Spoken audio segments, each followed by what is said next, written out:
Live streams are supposed to feel raw and unfiltered, but sometimes that raw truth goes too far. In this video, we're going into 5 real cases where people died on camera, with millions watching moments they were never meant to see. These are not ghost stories or online legends. These are real events that show how fast things can go wrong when the world is watching. Here are 5 of the most disturbing deaths ever seen on a live stream. It was November 6, 2025 in the Timbuktu region of Mali. Mariam Cissé, a 22-year-old TikTok creator with more than 100,000 followers, was doing what she did most days. She filmed her life in her hometown near Tonka. She danced, joked with friends, showed daily routines, and shared moments from the local fair. She was loved online and in her community for her cheerful personality. But Mariam was also known for something that made her different. She openly supported the Malian army. She appeared in uniform in her videos. One of her posts was even captioned, "Vive Mali." That support soon ended her life. Mali had been trapped in conflict since 2012. A rebellion turned into a violent extremist movement linked to Al-Qaeda and later the Islamic State. Despite foreign help, the situation worsened. The military seized power in 2020 and again in 2021. They forced out French and UN forces and worked with Russia instead, but security collapsed even further. By late 2025, Mali was in a crisis. The extremist group Jama'at Nasr al-Islam wal Muslimin, JNIM, controlled large rural areas. Since September, they had blocked fuel from reaching the capital, Bamako. Hospitals and schools closed. People waited in long lines for fuel and food. Mali depended on fuel brought in from Senegal and the Ivory Coast, but JNIM attacked tankers on major roads. JNIM wanted strict religious rule. They wanted to remove the military government. They taxed communities, kidnapped civilians for ransom, and spread their influence. Days before Mariam's death, they had gained at least $50 million after releasing 2 foreign hostages. Their power was growing. The military government was losing territory. Analysts said the state no longer controlled much of the country. The army focused mainly on protecting Bamako. The United States and the United Kingdom removed personnel. France, Germany, Italy, and the United States told their citizens to leave. Many believed the government could fall within months. That was the situation when Mariam went to the fair and live-streamed to her followers. The video showed her talking to vendors and friends. Everything looked normal. Then armed men from JNIM entered the fair. Mariam lowered her phone as they approached. The camera shook, and then she was taken. The live stream cut off. Her brother later said the extremists accused her of helping the military and filming them. They pointed to her videos and her uniform. Days earlier, she had received threats but kept posting. Her last TikTok video showed her dancing and laughing. She was held overnight. On November 7th, JNIM took her back to Tonka. They brought her to Independence Square on a motorbike. A crowd gathered. Her brother was there. In front of residents, Mariam's life was taken by the extremists, right there in the open. Local officials condemned the act. State television said Mariam only wanted to support her community and encourage the army. Her death quickly spread online. Her TikTok gained thousands of new followers. Hundreds commented on her final video. The mayor confirmed she had been taken and then shot in town. No group claimed responsibility, but everyone understood who did it. Her death came as Mali was collapsing. Schools were closed for weeks due to the fuel blockade. The African Union warned that extremist blockades and attacks had worsened humanitarian conditions. That same week, more foreign workers were abducted, and ransom demands increased. Experts said the military takeover had fractured the country. International withdrawals left weapons and territory to extremists. President Assimi Goïta urged citizens to travel less and promised fuel, but many saw this as the state admitting defeat. Mariam was not a soldier. She was a young woman who filmed her life and showed support for her country. She was executed on November 7th, 2025 in Independence Square in Tonka. Thousands watched her story spread across the country. Her death became another sign of how ordinary people were now at risk in a place where supporting the wrong side could cost them everything.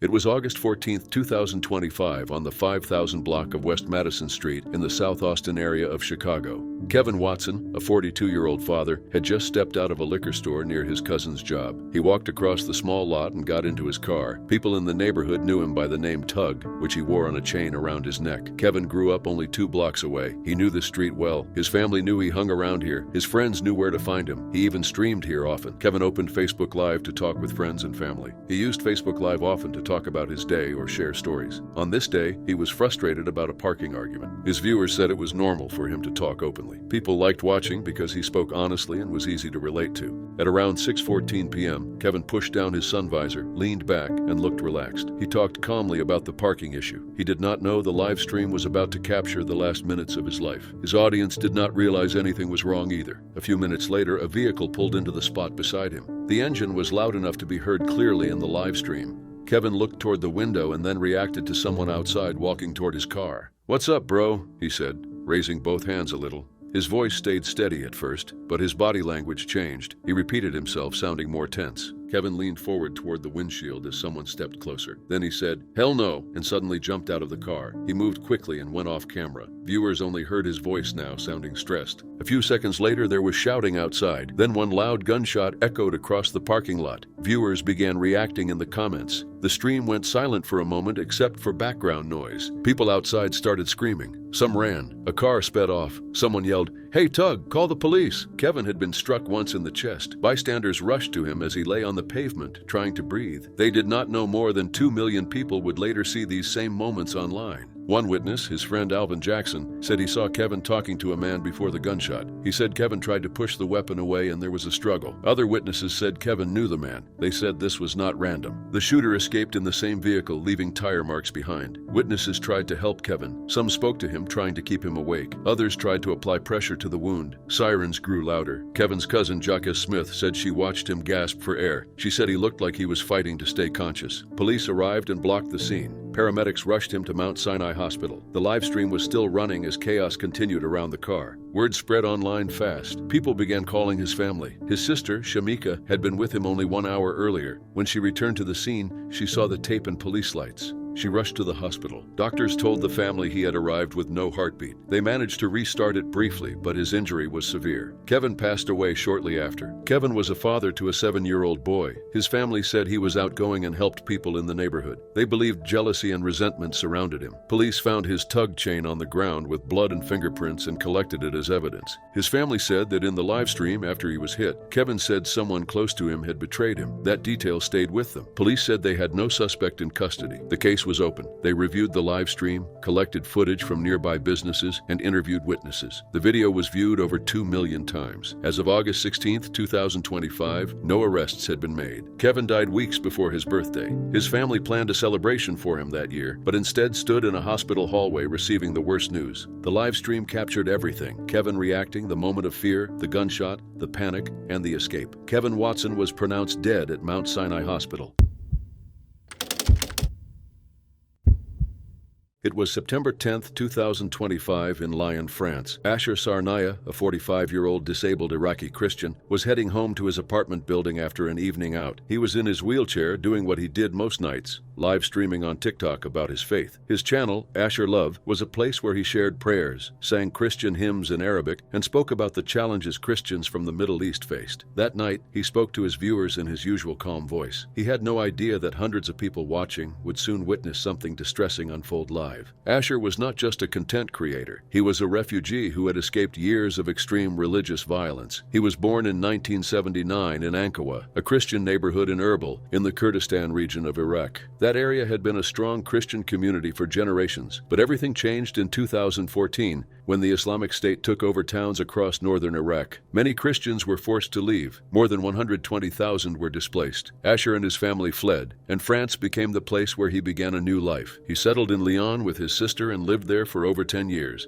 He had legal status in France and became active in the local church community. He attended the Chaldean parish of St. Ephraim, which brought together nearly 500 Christian families. Masses were held in Arabic and Suret, a language close to Aramaic. His church was his second home, and his faith remained strong. Asher also shared that faith online. He posted almost every evening. He spoke directly to viewers, sang hymns, and encouraged fellow Christians living abroad. His content reached people across Europe and the Middle East, but not everyone welcomed his videos. He complained that his live streams were often reported and suspended. In March 2025, he said he had been physically attacked and threatened by people who wanted him to stop talking about Christianity, but he continued. On September 10th, as he returned to his building on 53 Rue Sergent-Michel Berthet, shortly before 10:30 p.m., he was live streaming. He spoke about prayer and faith as he rolled toward the door. Viewers watched him approach the entrance. Then he paused. Someone had appeared in front of him. The camera shook. There were noises. Then people watching saw his face covered in blood coming from his nose and mouth. Witnesses said a man had been waiting for him and struck him in the neck with a knife before fleeing. The phone fell but continued streaming. Viewers were stunned. Some tried to contact authorities. Asher's sister found out through calls and rushed to the scene, but he was already gone.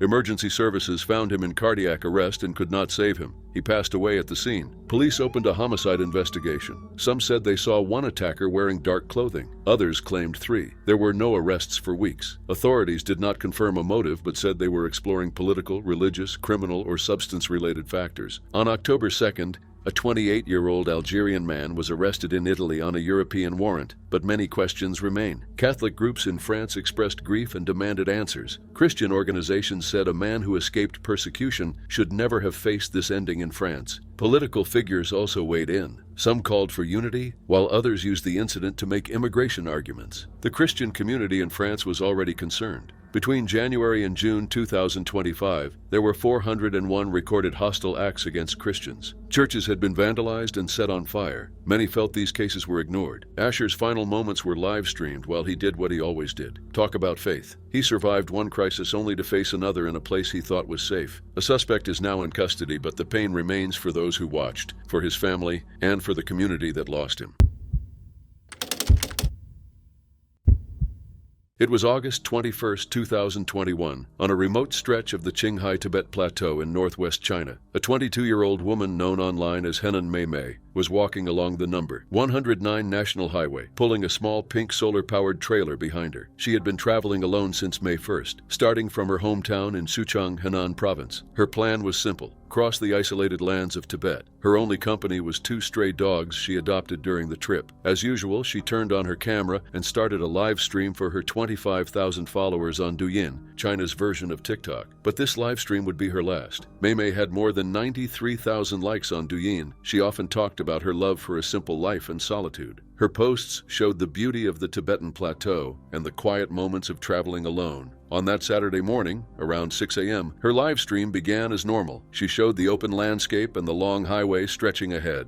Nothing seemed out of place. By 7:44 a.m., she had finished breakfast and packed her items. Her trailer was small and powered by solar panels. She had to pull it by hand, which was not easy on long mountain roads. As she prepared to continue walking, something suddenly changed. Her expression shifted from calm to fear. She stepped partly out of the frame and shouted in Mandarin, "Oh no, I am in trouble." The camera shook. There was a scream. Her phone fell, and the live stream went black. The screen stayed dark. Viewers were confused and worried. Some thought it was a signal issue. Others feared something serious had happened. Her channel went silent. There were no updates. Minutes passed, then hours. The silence continued. On August 23rd, friends confirmed what everyone feared. Mei had passed away on August 21st. They said it was an accident and that no one else was involved. One of those friends was a woman named Miss Wang. She and Mei had planned to meet that afternoon. Around 5 p.m., Miss Wang received a call that there had been an accident. She rushed to the scene where police had already arrived. They found Mei under her pink trailer on a slope beside the road. She had been injured while live streaming. The area was remote. Drivers passing by could not see her from the road. By the time police arrived at 9:30 a.m., she was gone. At first, people on the internet questioned if her solar trailer caused an electrical malfunction. But on August 24th, the traffic police released their report. The cause was not electrocution. She had lost control of the trailer on a slope, and it had rolled over her. Tributes appeared online. Many had followed her journey for months and admired her courage. Miss Wang later shared that Mei once donated 17,000 yuan, over $2,000, to victims of the 2021 Henan flood. Even while traveling alone, she still helped others. Her wake was held soon after. Friends and family mourned the young woman who started her solo journey on May 1st, hoping to cross Hoshil,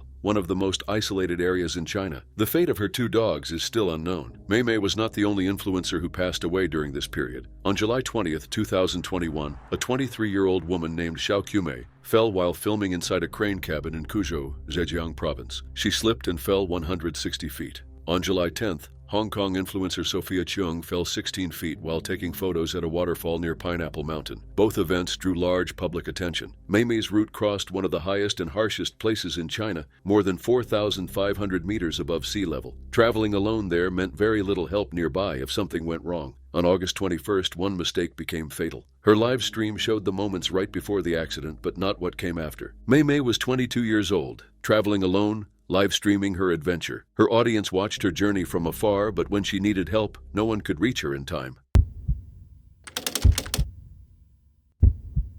It was October 1st, 2025, in Yosemite National Park, California. For several days, hundreds of people had been watching a TikTok live stream from an account called mountainscalling.me. The stream focused on climbers making their way up El Capitan, the 3,000-foot granite wall that towers over Yosemite Valley. One climber stood out. He had a bright orange tent attached to the rock. Viewers called him Orange Tent Guy. His real name was Balin Scott Miller, a 23-year-old climber attempting a route called Sea of Dreams. What began as a popular live stream soon turned into something no one expected. Balin grew up in Anchorage, Alaska. He started climbing at 3 years old with his father, David, and older brother, Dylan, on the Seward Highway. By 12, he was already ice climbing frozen waterfalls. He lived out of a silver Prius and worked seasonal jobs as a crab fisherman in Nome and at a mine in southeast Alaska to fund his climbing. His family said he lived on a shoestring salary, but he said he climbed for freedom, not money. By 2025, he had already achieved climbs that took others decades. In January, he became the second person to complete a solo ascent of Reality Bath in the Canadian Rockies. In May and June, he climbed for 53 days in the Alaska Range, completing the first solo climb of the North Buttress of Mount Hunter on the French Connection route. Weeks later, he became the first person to solo climb the Slovak Direct on Denali's South Face, a 2,700-meter route usually attempted by teams. He completed it alone in 56 hours. Climbing magazine called it one of the most impressive climbs in decades. Veteran climbers compared him to Alex Honnold. Despite growing fame, Balin stayed humble. Climbers said he was friendly and helpful. He had a habit of putting glitter on his face before difficult climbs, calling it his version of war paint. By late September, he was in Yosemite for a fun trip before a family gathering. He started climbing Sea of Dreams, a 2,400-foot aid climbing route. On September 28th, the TikTok livestream began. Thousands watched his progress. At peak moments, nearly 100,000 viewers had tuned in. Balin was using a method called lead rope soloing. On October 1st, after 4 days, he reached the final pitch. He topped out and appeared relieved. All he had left was hauling up his gear bag, but the bag got stuck on a sharp rock. He clipped into his rope and rappelled down to free it. The stream showed him checking his gear and moving normally. Then he dropped out of view. Viewers did not understand at first. Balin had rappelled off the end of his rope. There was no stop or knot. He fell about 2,400 feet. Rangers responded, even though a federal shutdown had begun that same day. Balin died at the scene. He was 23 years old. About 500 people had been watching live. The stream was later removed. His mother, Janine, announced his passing online. His brother, Dylan, said small lapses can be fatal in climbing. Similar accidents had happened before, including the death of pro climber Brad Gobright in 2019. The night before, Dylan and Balin had talked about new gear and a band t-shirt. His 15-year-old sister Mia saw the video and was traumatized. Friends and climbers across the world shared memories. His family said he loved animals, physics, old music, and climbing above everything else. His death was the third climbing fatality in Yosemite that year. Yosemite averages 1 or 2 per year, many on El Capitan. One simple step tying a stopper knot would have prevented it. Balin Scott Miller died on October 1st, 2025, doing what he loved. One small mistake ended everything. His family, friends, and the climbing world still remember him, not for the accident, but for the talent and kindness he shared.